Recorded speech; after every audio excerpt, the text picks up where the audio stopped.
Sejam bem-vindos, né, e bem-vindas a mais esse Axis às 10.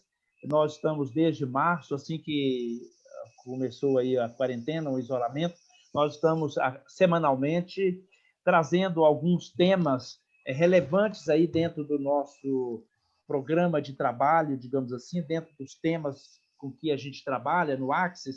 Nós estamos trazendo semanalmente temas relevantes para serem discutidos, refletidos, né, com nossos consultores e com o público, né?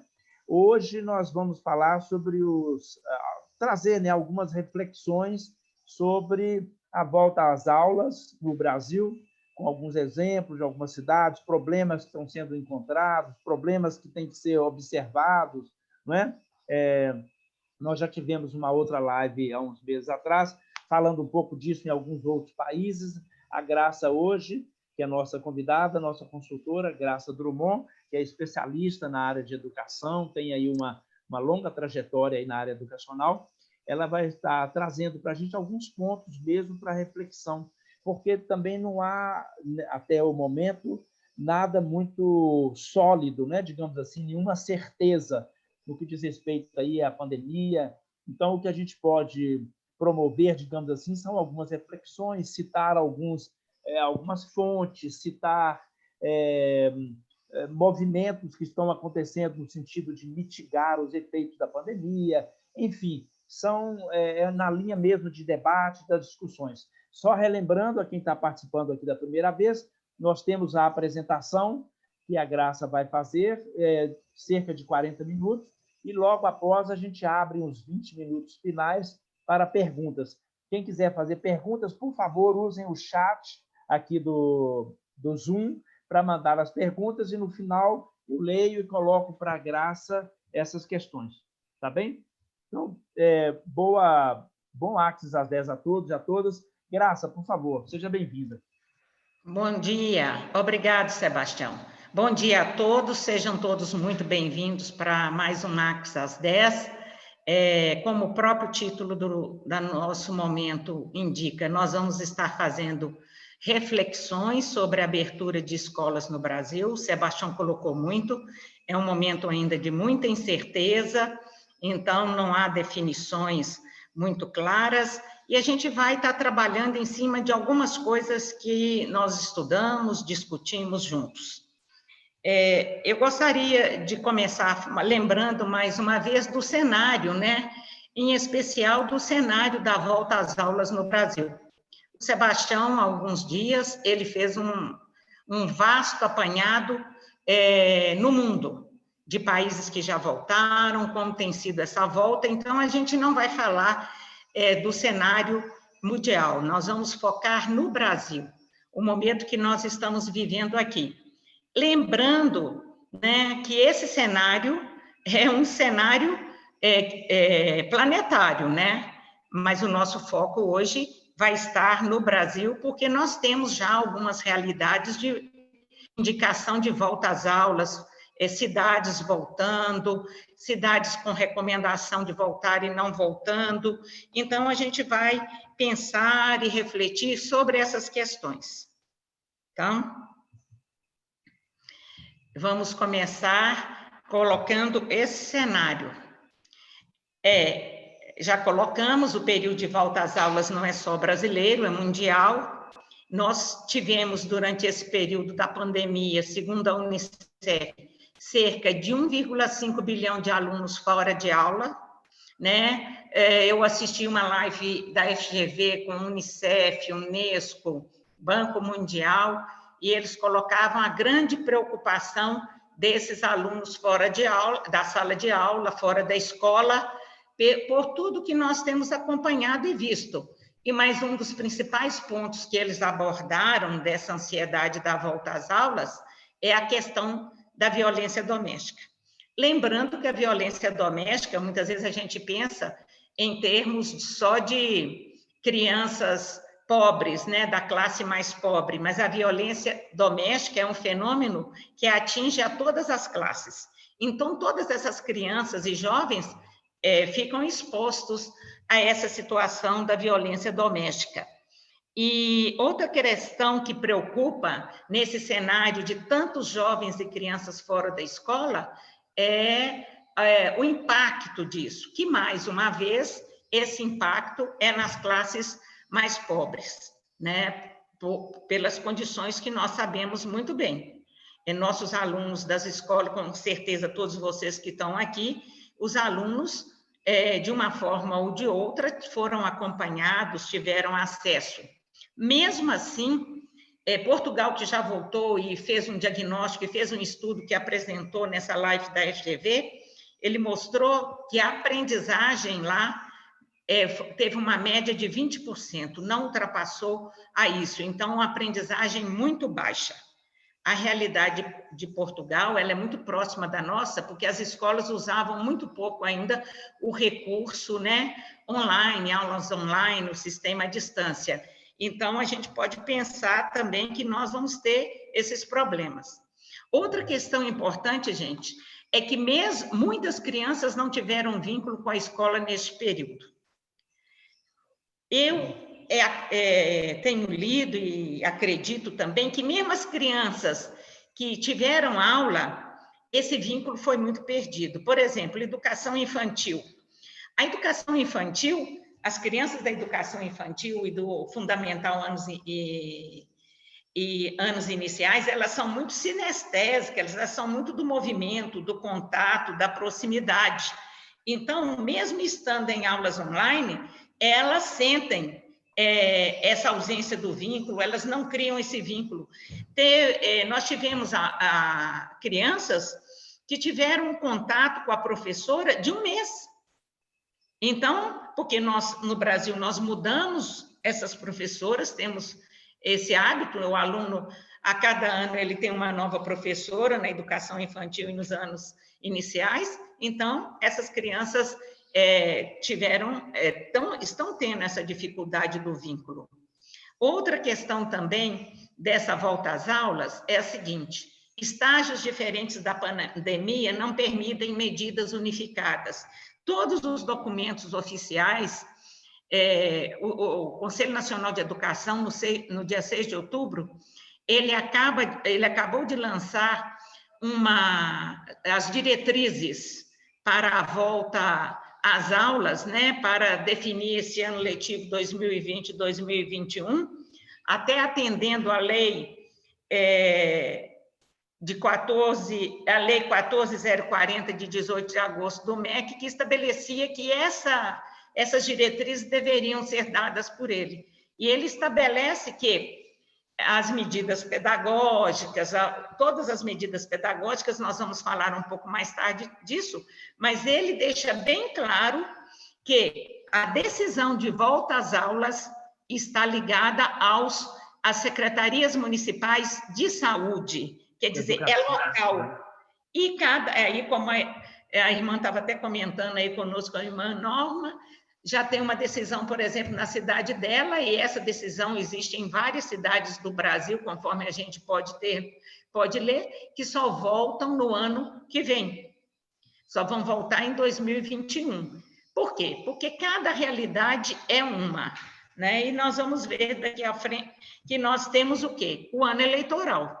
Então, uma prefeita decide pela volta e acontece um surto em uma escola. Como que ele fica, né? Ele não vai querer correr esse risco. Temos também, além de todo esse clima de insegurança, a gente tem muita disputa judicial ainda. Sindicatos recorrendo, porque os professores se sentem muito inseguros, e a gente entende isso, tem inclusive vários professores que são de grupo de risco. Então, eles se sentem muito inseguros para voltar, porque não há clareza, né, nessa questão da volta. Nós ainda temos muitos casos, se a gente for analisar, a doença ela está aí ainda presente. As medidas, que é outra coisa que a gente vai falar, as recomendações sobre protocolos para a volta exigem investimentos altos por parte das escolas, e existe essa insegurança de até que ponto estão sendo cumpridos. Então, tudo isso cria esse clima que nós estamos vivendo agora. Volta, não volta, temos de voltar, como vai ser? E a gente fica meio perdido em meio a tudo isso. Então, o que nós vamos fazer aqui é discutir um pouco os desafios que nós vamos enfrentar. Porque, gente, não importa a volta às aulas agora ou em janeiro, fevereiro do ano que vem. Voltar vai implicar em enfrentar esses desafios. Por quê? Porque enquanto nós não tivermos a vacina, enquanto a vacinação não chegar às crianças, porque ela vem por etapas, por grupos que vão ser definidos, enquanto não chegar a essas crianças e jovens, a gente vai ter esse clima de insegurança. Então, nós vamos ter, não importa a época que a gente volte, a gente vai enfrentar os mesmos desafios. O primeiro desafio que nós vamos enfrentar é a proteção física de alunos, docentes, funcionários, a adequação aos protocolos.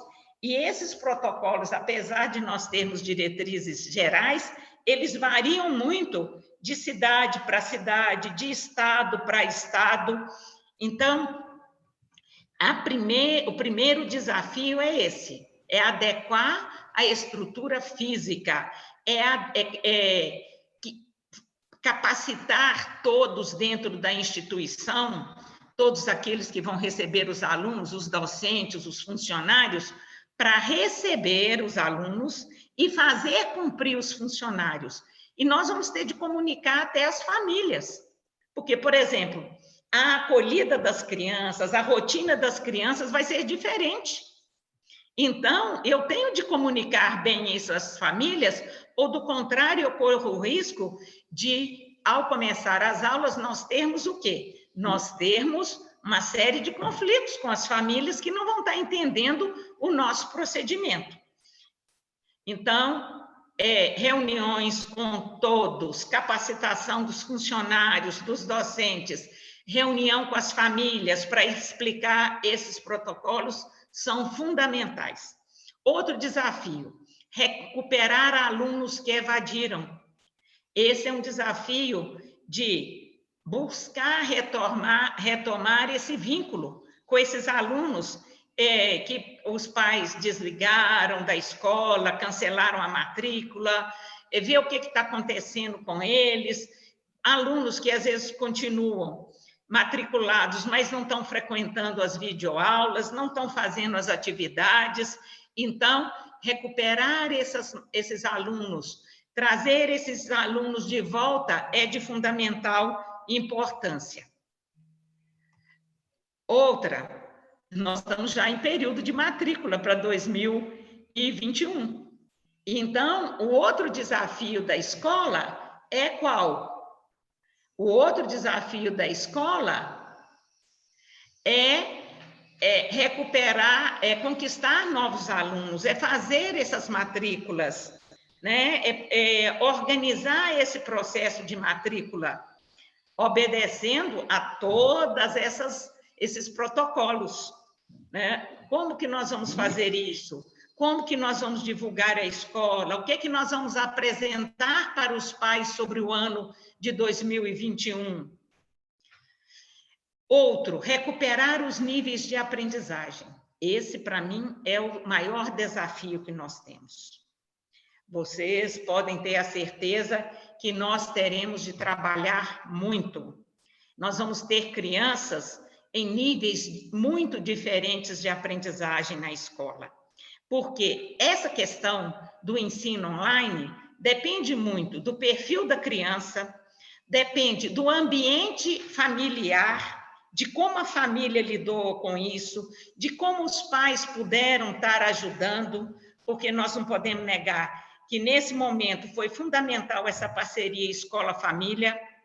Então, vai depender disso a aprendizagem da criança.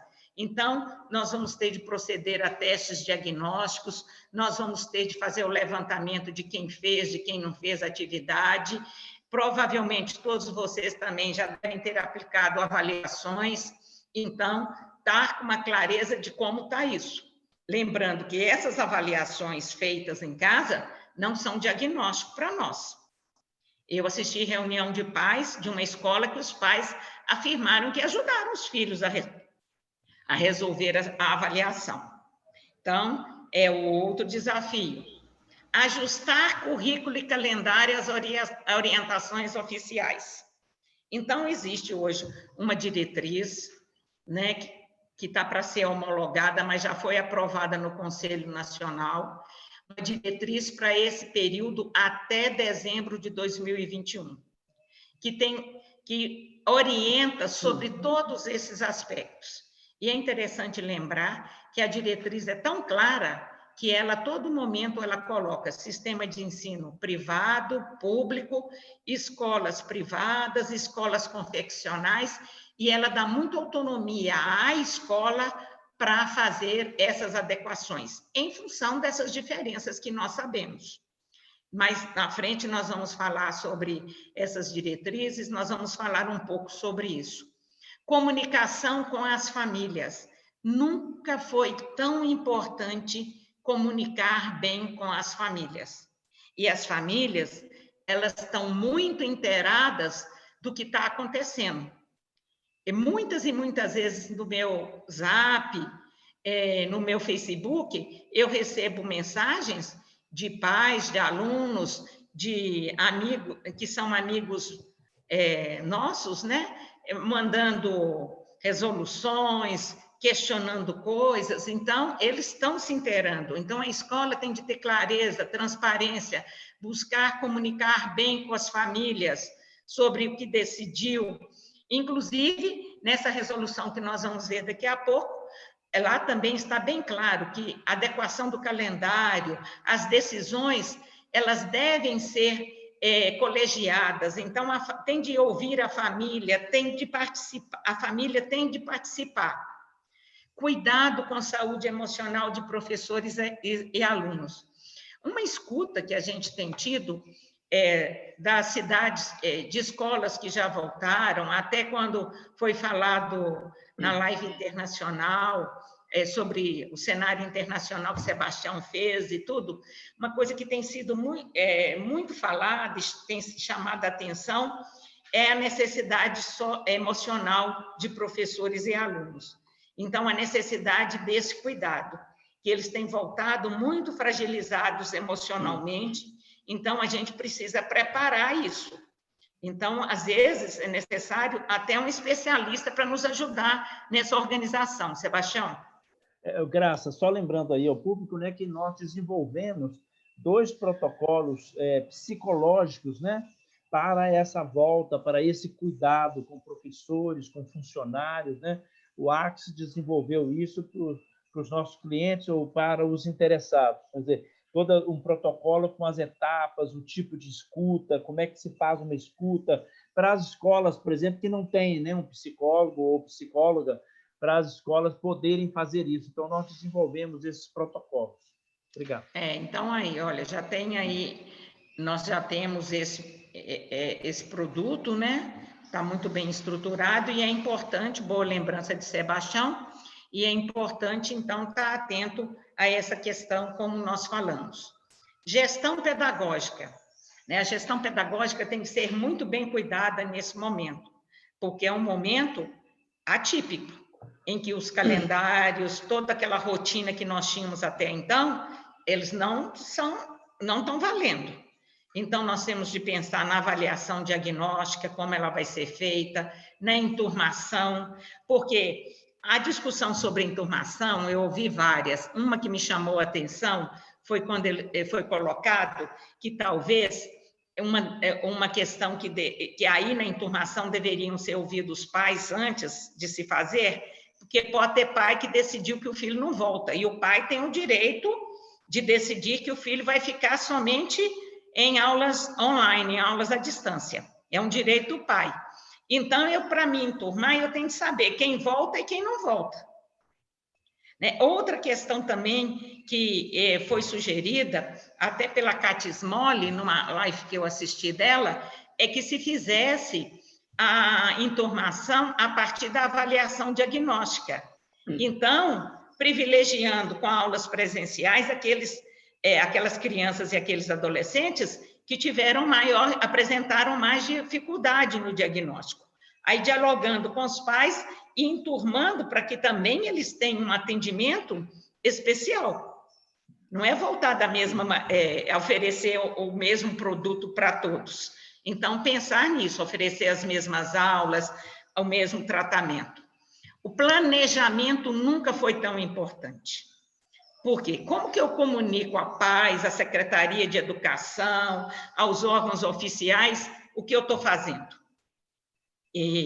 Então, isso é de fundamental importância, planejar bem. Programa de acompanhamento e reforço. É exigido, de acordo com essa diretriz do Conselho Nacional de Educação, é uma exigência. Todas as escolas têm de apresentar esse programa. E o reforço no sentido assim, se eu perdi, se a criança está defasada, como que ela vai ser acompanhada? O que é que nós vamos oferecer para ela? Mas tem uma outra questão também, que são os conteúdos que não foram cumpridos. Como que nós vamos cumprir? De que maneira vamos trabalhar essas habilidades, essas competências que nesse momento ainda não tivemos condição de trabalhar? Então, é um esforço muito grande. Daqui a pouco também eu vou dar uma dica muito boa para vocês. A formação de professores, porque é importante investir nela, lembrando que nós vamos continuar com o sistema híbrido, de acordo com a recomendação do Conselho Nacional de Educação. Nós vamos ter de trabalhar com os dois sistemas, né? Nós vamos ter de trabalhar com aulas presenciais à distância, até porque nós não vamos poder ter todos os alunos de uma vez só. Então, a enturmação vai permitir que um grupo esteja presente, outro não, e o grupo que não está presente vai ter de ter a aula online. Então, formar esses professores, melhorar a qualidade das nossas aulas, não achar que está excelente, decidir como é que nós vamos trabalhar à distância. A gestão financeira também. É preciso estar atento à gestão financeira, porque, às vezes, o pedagógico se empolga, né? Aí, ideias, nós temos 1000 ideias. Mas a pergunta é, isso cabe dentro do nosso orçamento? Isso cabe dentro do nosso planejamento orçamentário?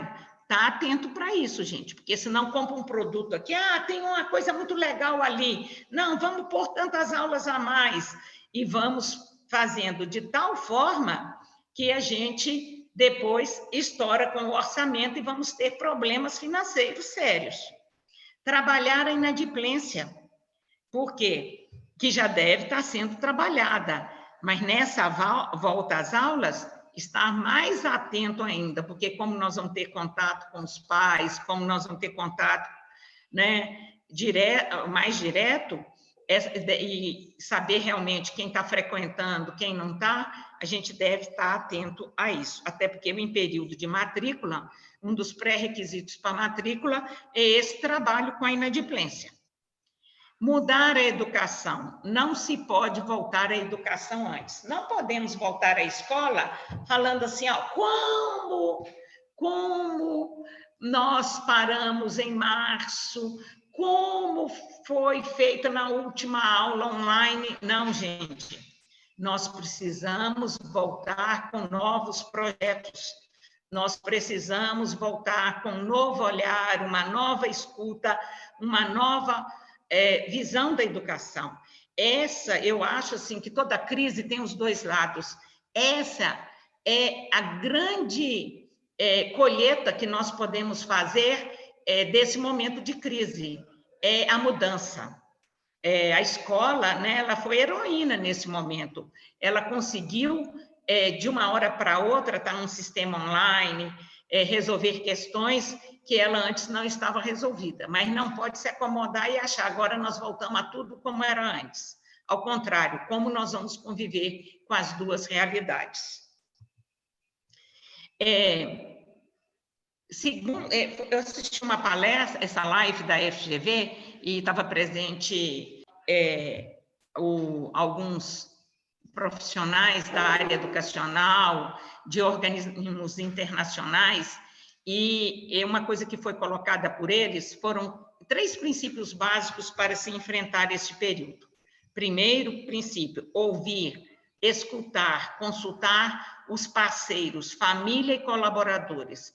Nós não podemos tomar decisões na volta isoladas, planejar dentro do gabinete, com coordenadores, diretores, a volta sem incluir família, colaboradores, sem estar ouvindo, escutando. Eu conheço escola que ouviu as famílias, já fez uma pesquisa com as famílias e já discutiu com elas em reuniões, e essa escola já decidiu que não volta esse ano. Vão voltar no ano que vem. Ela decidiu por ela? Não. Os pais decidiram. Houve uma pesquisa e 80 e poucos % dos pais decidiram que seria melhor agora retornar só no ano que vem. Então, é tranquilo. Ela está se planejando para a volta e se planejando para concluir o ano. Não é concluir, foi decidido também que o ano letivo se conclui, né, que a nível de calendário é permitido pelas resoluções do CNA, você fazer uma fusão de 2020 e 2021, então eles vão seguir esse caminho. Coordenar. A gestão tem um papel fundamental nesse momento. Coordenar os planejamentos, estar atenta, fazer a leitura crítica, acompanhar esses planejamentos, mas principalmente estar atento à sua execução. Nós somos, às vezes, muito bons de planejar, de colocar no papel, mas temos muita dificuldade de executar. Comunicar às famílias, aos professores, aos colaboradores, as decisões. Estar sempre em diálogo com eles. Não podemos tomar decisões unilaterais, monocráticas, nesse momento. A parceria nunca foi tão importante. Em que basear as nossas decisões? Né? Eu recomendo hoje, várias resoluções já saíram ao longo do ano, né, do CNE, mas essas resoluções acabaram sendo unificadas pelo CNE nas diretrizes para esse período. São as diretrizes de 6 de outubro de 2020, diretrizes orientadoras para a implementação dos dispositivos da Lei 14.040, de 18 de agosto de 2020, que foi uma lei que delegava, que falava, né, o Ministério da Educação colocava algumas orientações maiores para esse período da pandemia e delegava o CNE estabelecer as diretrizes. É um documento muito detalhado que reúne todos os outros documentos que eles já emitiram. Então, é importante que vocês estudem esse documento com carinho. Ela estabelece normas educacionais excepcionais a serem adotadas pelos sistemas de ensino, instituições e redes escolares, públicas, privadas, comunitárias e confessionais durante o estado de calamidade reconhecido. Então, as medidas estabelecidas lá valem até 31 de dezembro de 2021. E estão muito claras as medidas do Conselho Nacional de Educação. O que me chamou a atenção nesse documento, que eu gostaria de partilhar com vocês, é o seguinte. Primeiro, a sugestão, né, e a permissão também, a orientação para a continuidade do ano escolar 2020 e 2021. Então, as instituições que quiserem fazer isso, podem fazer. Quer dizer, eu não cumpri o meu ano, o meu calendário, eu não cumpri as horas estabelecidas, né, pela lei de agosto de 2020, pelo MEC, eu posso, então, levar tudo isso para 2020, para 2021, aliás. Então, é muito importante isso. Outra questão também, que é importante, que eu acho que chama atenção é a autonomia da escola. O documento é claro, em relação à volta, a decisão é local, a escola tem de estar atenta às orientações municipais, da Secretaria de Saúde, aos protocolos, a tudo isso. Mas, em relação às decisões pedagógicas de calendário, avaliação do currículo, de adequação do currículo, cada escola tem o direito de fazer o seu.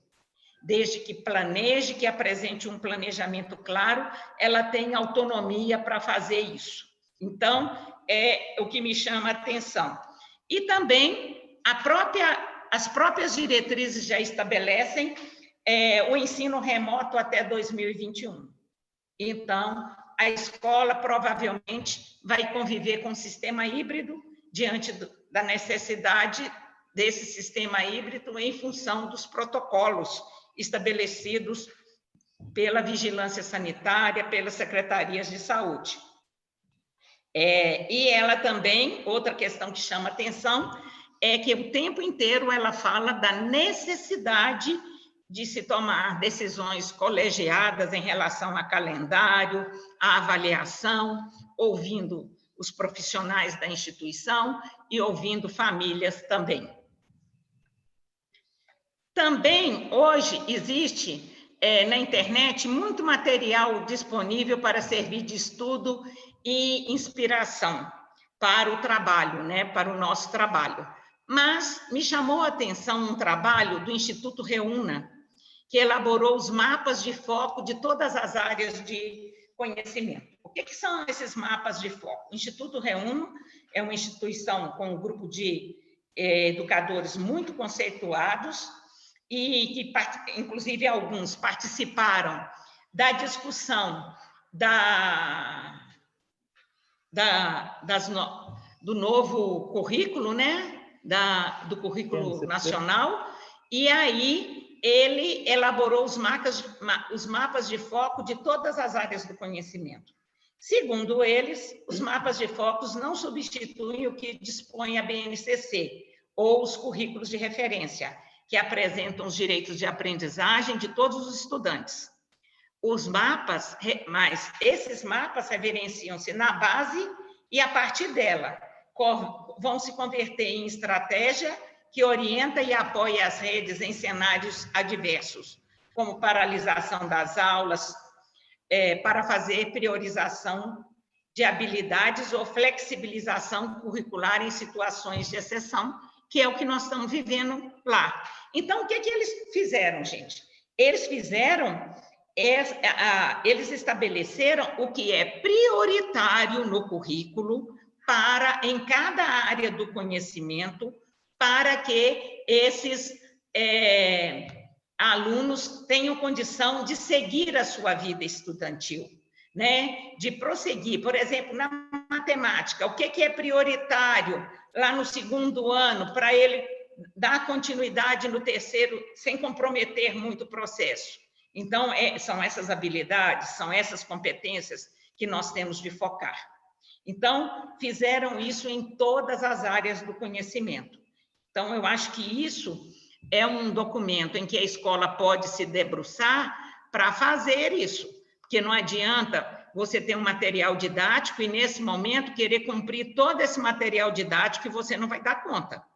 E eu tenho tido contato com famílias desesperadas em função disso, porque a sobrecarga tem sido muito grande em função de se fazer assim.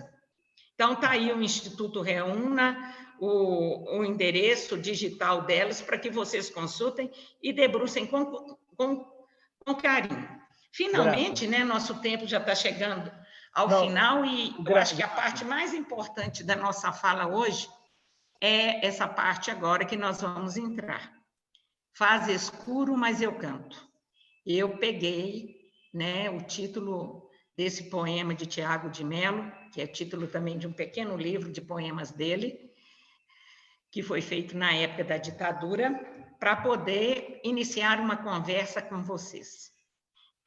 Nós estamos vivendo tempos de exceção, tempos de muitas dificuldades, de um cenário muito difícil. Mas nós não podemos deixar de cantar. Nós temos de ser como o sabiá e a sabiá laranjeira. Quem mora em São Paulo sabe que o sabiá e a sabiá laranjeira, para se acasalarem, eles cantam, eles têm um canto bem específico de um para o outro. E no dia a dia, no barulho da cidade de São Paulo, eles não conseguiriam ouvir isso. Então, eles passaram a se acasalar de madrugada. Isso é um estudo feito por biólogos, eu acho que é da USP, que mostra isso. Então, a gente tem de conseguir, primeiro, ver os dois lados. A nossa fala para esses alunos, para essas famílias, para esses professores que voltam, tem de ser, acima de tudo, de esperança. Esperança de claridão, esperança de que nós não tivemos só perdas nesse período, de mostrar os dois lados. Toda situação tem os dois lados, que nós discutir com essas famílias, com essas crianças, com esses jovens, os dois lados.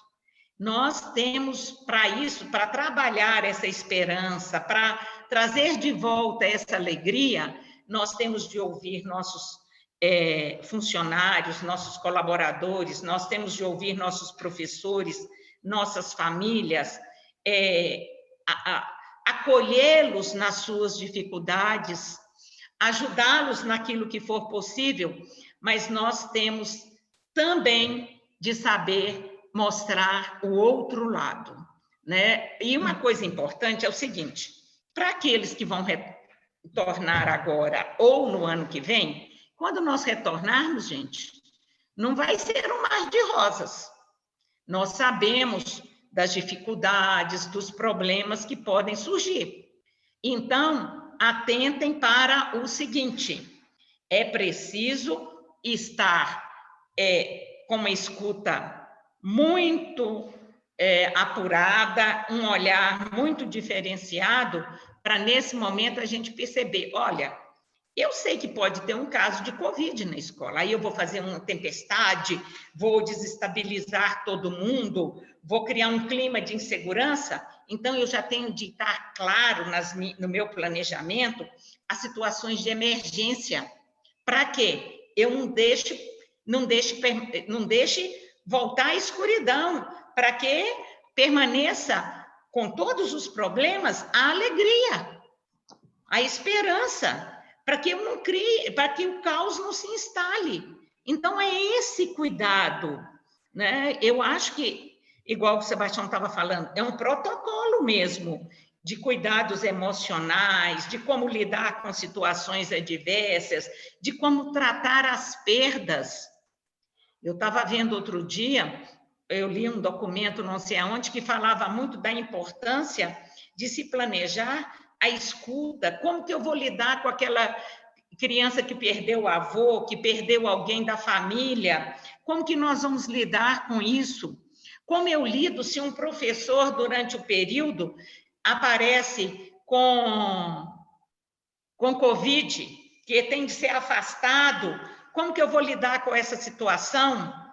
Nós temos casos já de escolas que voltaram e que já, em Manaus, que eu estava lendo alguns retratos, e que alguns professores apresentaram Covid. Então, como que eu vou lidar com isso? Sendo que crianças e adolescentes, muito pouco caso até o momento, segundo o que eles estão falando. Então, é importante estar atento a esse momento de ver o outro lado, né? Nós tivemos ganhos nesse momento. Pensem nos ganhos que nós tivemos. Quais foram eles? Nós vamos pensar assim, nós tivemos o ganho tecnológico, que de repente a escola que tanto resistia a usar as tecnologias, todas elas tiveram de usar a tecnologia. Nós tivemos o ganho da atenção individualizada, porque quer nós queiramos ou não, cada aluno ficou em sua casa é um olhar individualizado para cada um deles, senão a gente não consegue vê-los. Nós até aprendemos a conviver à distância. Mesmo à distância, a gente conviveu nesse momento. Então, é ver isso, é poder perceber os dois lados. Nas batalhas, nós sempre tivemos, nas grandes batalhas da humanidade, nós sempre tivemos avanços. E, né, nesse momento também, nós não podemos deixar de ver esses avanços. Agora, nós chegamos a 10h40. Então, a gente vai abrir agora para as perguntas, para a discussão. Sebastião. Graça, por favor, para agora de compartilhar a tela, só para a gente ter mais papo. Só para compartilhar pessoas. Isso mesmo. Pode deixar. Só antes das perguntas, né? Stop share. Pronto. Quando você falou de foco, mapa de foco, né? Eu ia fazer uma observação que é o seguinte: isso é algo, eu acho que até independente da pandemia, digamos assim, do ensino online forçado, é uma reflexão que a gente precisa fazer no país, né? Vocês já devem ter visto estudos internacionais, há alguns estudos muito sérios apontando isso, que o Brasil tem um excesso de conteúdo. Há toda uma cultura, né, que é chamada hoje de cultura conteudista, que é excessivo, quer dizer, pensa-se que um volume de conteúdo, digamos assim, um livro, né, didático com 200, 300, 400 páginas e 50, 60 tópicos de conteúdo, seja mais importante do que um livro mais fino, digamos assim, mas com um conteúdo mais aprofundado.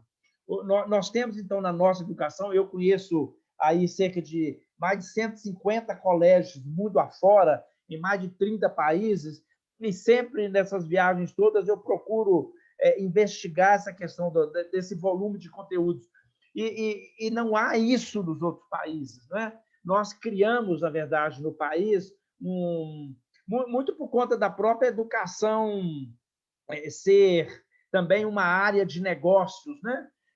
Ser uma educação privada, em que as coisas precisam ser vendidas.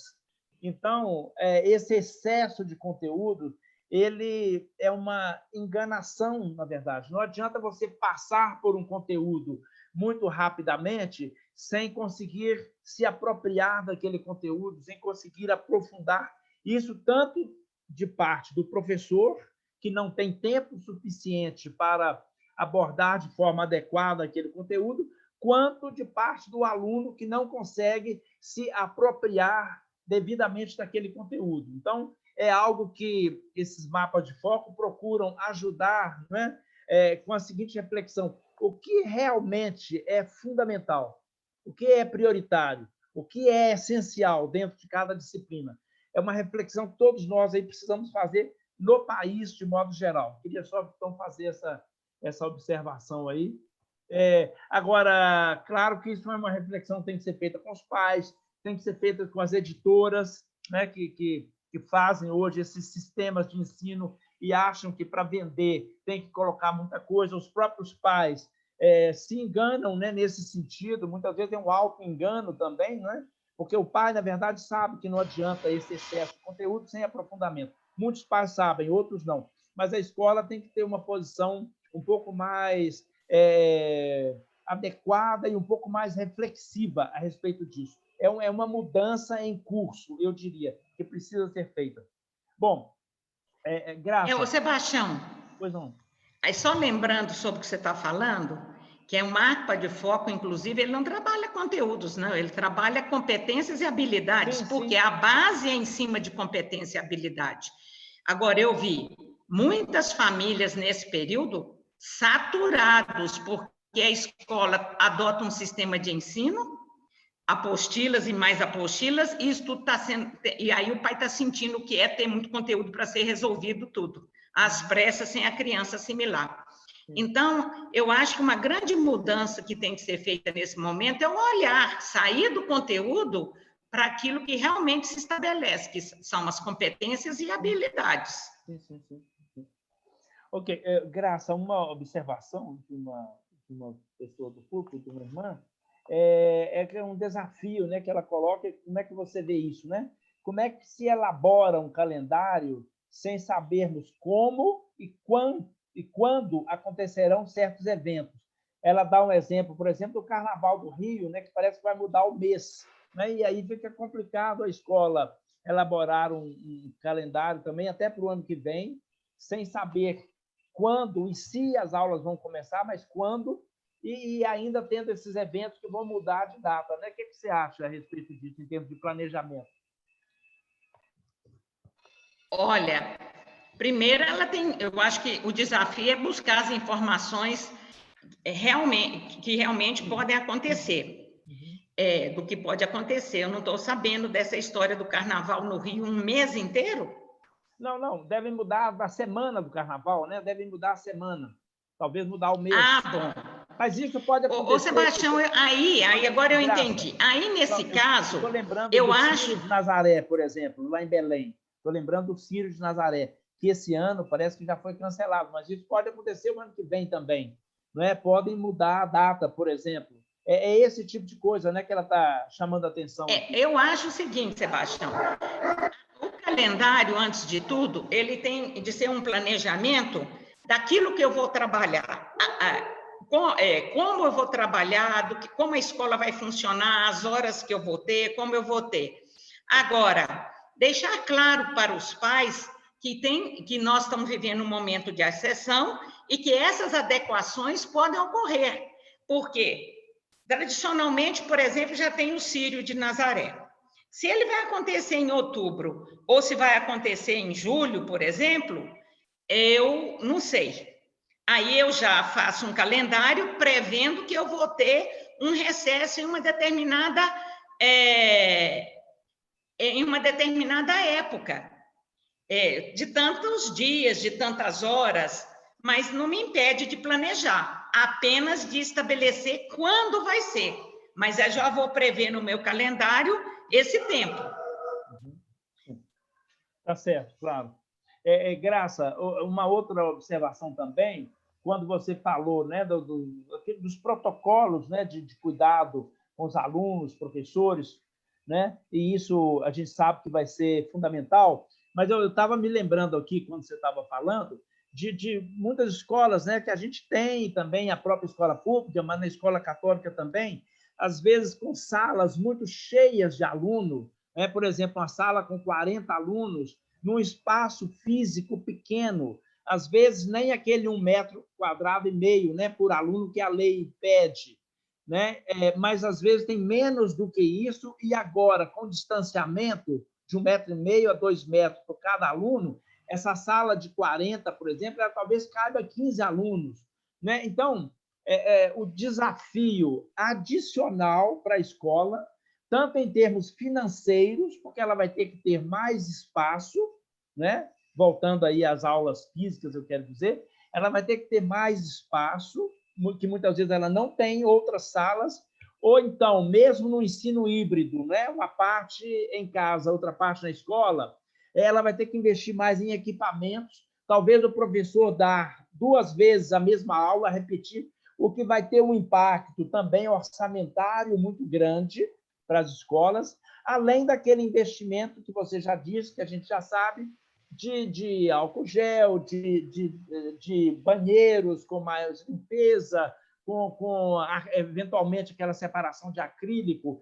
entre as carteiras e assim por diante. Ou seja, esse novo tempo ele vai exigir aí um cuidado muito maior das escolas, né? Por conta dessas questões aí, principalmente quando há um número excessivo, digamos assim, de alunos em sala. Não, Sebastião, eu conheço uma escola que fez uma discussão com os pais. Como que ela resolveu essa situação para a volta? Ela vai manter os grupos pequenos conforme a exigência, mas ela colocou grupos, por exemplo, de 70 alunos no ensino médio para as aulas online. Então, ela conseguiu equilibrar o seu custo, pondo grupos maiores na aula online. E ela mostrou para os pais, através até de uma planilha, o custo dela, por que ela fez esse equilíbrio. E, inclusive, agora, esse segundo semestre, já preparando, ela já trabalhou nesse sistema, com turmas maiores, para fazer um caixa, para trabalhar com as turmas pequenas, conforme a exigência, que vai ser o ano que vem praticamente todo, dentro dessa exigência. Sim. É excelente, eu acho, Graça, isso que você acabou de dizer aí, porque é uma estratégia possível, não é, para reduzir os impactos aí orçamentários, né? Porque senão se as escolas não adotarem esse tipo de estratégia ou outra estratégia até mais criativa que seja, elas vão quebrar também, não é? Outra coisa também, que até recomendação em documentos que eu li, em artigos, é a gente sair um pouco da sala de aula, mapear os espaços que a gente tem na escola e usar mais espaços ao ar livre, espaços mais amplos. Eu conheço escola que já mapeou até a capela da escola, que é um espaço amplo para poder estar trabalhando, fazendo atividades nesses espaços. Então, é mapear esses espaços, é de fundamental importância o mapeamento de todos os espaços. Porque você pensa, Sebastião, nem o recreio vai poder ser como antes. Né? Porque você não pode pôr 100 alunos no pátio, um próximo do outro. Então, como que vão ser essas atividades todas? Tem de pensar, usar a criatividade e, olha, discutir com as famílias, porque quando eu discuto com a família, eu vou ter mais ideias e a gente tem até solução. Tem escola de ensino médio, por exemplo, que adotou o seguinte, não vai ter recreio, ela não tem espaço. Então, os meninos vêm, tem tantas aulas, vão embora e daí vem outro grupo. Não tem alimentação na escola. Né? Viagens de avião também, vocês viram que está suspensa a alimentação para conter o contágio, né? Então, são saídas que nós temos de buscar, mas tem de ser discutido, explicado o porquê, porque daí eles vão entender. Claro, claro. Tem uma reflexão aqui também interessante, Graça, em cima daquilo que eu... Não estou te ouvindo, Sebastião. Oi, agora sim? Não, estou te ouvindo. O que está acontecendo? Não, os outros estão me ouvindo? Pode ser problema aqui. Não ouço. Vocês estão me ouvindo? Espera aí. Agora? Estão me ouvindo? Agora estou ouvindo. Não, acho que deve ser um problema nesse microfone meu. Mas uma reflexão aqui interessante que o Ivan faz em cima daquilo que eu havia falado da redução de conteúdo, né?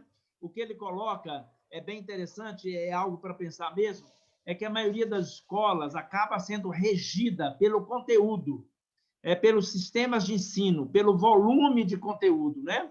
Para responder à demanda do vestibular, que somente faz sentido para as federais, já que as universidades privadas estão laçando os alunos, né? Pegando os alunos a laço, não é? É outra reflexão, não é importante. Muitas vezes e mesmo o vestibular, né, está sendo repensado por conta do Enem e assim por diante. Isso vai ao encontro daquilo que eu havia dito, né, sobre repensar aí essa questão dos conteúdos, mas isso é mais complexo, né? Eu acho, Sebastião, que é o momento para discutir e trabalhar um pouco com as famílias a questão das competências e habilidades e não do conteúdo. É o momento, porque o Enem, eu estava lendo sobre o Enem, a recomendação do MEC esse ano é o Enem dosar o nível, sendo que o Enem ele vai focar mais esse ano em habilidades dos anos anteriores do que habilidades finais. Por quê? Porque por conta do ano atípico que nós tivemos. Vamos ver se vem assim, né? Uma coisa é a proposta e outra coisa é aquilo que se estabelece. Mas eu acho que nós não podemos, eu vejo aqui uma fala aqui no grupo da reflexão, infelizmente a maioria é regida por conteúdo. Gente, nós acabamos de falar que mudar a educação, é a hora de mudança, de discutir essas questões, porque nós vamos ter aí mais 1 ano, 2, porque tem o planejamento da recuperação do que esses meninos perderam. Então, é hora da gente ter um outro olhar e ver realmente qual é o livro didático, o sistema de ensino que nos atende nessa perspectiva. Não é escolher o sistema de ensino pelo conteúdo maior.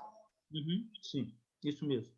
Tem uma outra reflexão aqui interessante da irmã Etna, dizendo que, lembrando, né, que os impactos orçamentários já estão acontecendo, né, com ou sem aulas presenciais, porque houve um aumento da inadimplência, houve um aumento de custos, por exemplo, com tecnologia.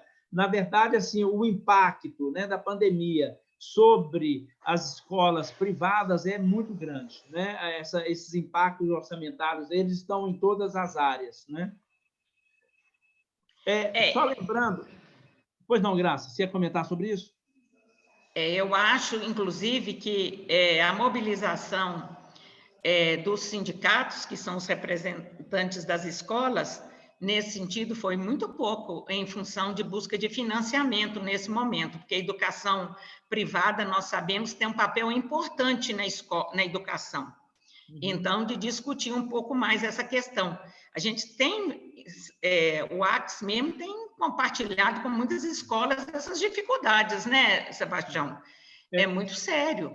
Nós temos auxiliado aí várias congregações a obter, por exemplo, aquele financiamento do BNDES, né, para folha de pagamento e tudo mais, para aliviar um pouco o caixa, digamos assim, esse ano. Mas os impactos, eles são realmente bastante sérios, né? O que requer um planejamento e uma gestão orçamentária muito boa. Bom, nós estamos chegando... Eu acho que é fundamental o planejamento esse ano. Um planejamento orçamentário em cima da realidade mesmo. Sim, sim. Bem, nós estamos chegando ao final. Só lembrando que na semana que vem, esse encontro Axis às 10 da semana que vem, eu vou falar sobre esses protocolos psicológicos de retorno, né? Nós temos os protocolos escritos, mas eu vou apresentar um pouco aqui para o grupo que estiver presente esses protocolos psicológicos, os cuidados que se deve ter dentro daquilo que a gente falou antes mais cedo, para esse eventual retorno, que a gente não sabe quando vai ser, mas o protocolo ele vai ser válido, ele é válido a qualquer momento em que esse retorno acontecer. Antes de passar a sua palavra, Graça, para finalizar, eu gostaria de agradecer, né, em nome do Axis, a todos e a todas os presentes, agradecer aí pela atenção, pelo empenho, né, digamos assim, em estarem aqui, e espero que a gente esteja, né, contribuindo para essas reflexões na área de educação. Graça? Eu gostaria de agradecer, né? Agradecer também ao AX, sempre dando a oportunidade da gente estar aí trabalhando junto, refletindo com vocês. Dizer que nós, como instituição UAC, estamos à disposição de vocês também. Nós estamos trabalhando online, a gente continua firme.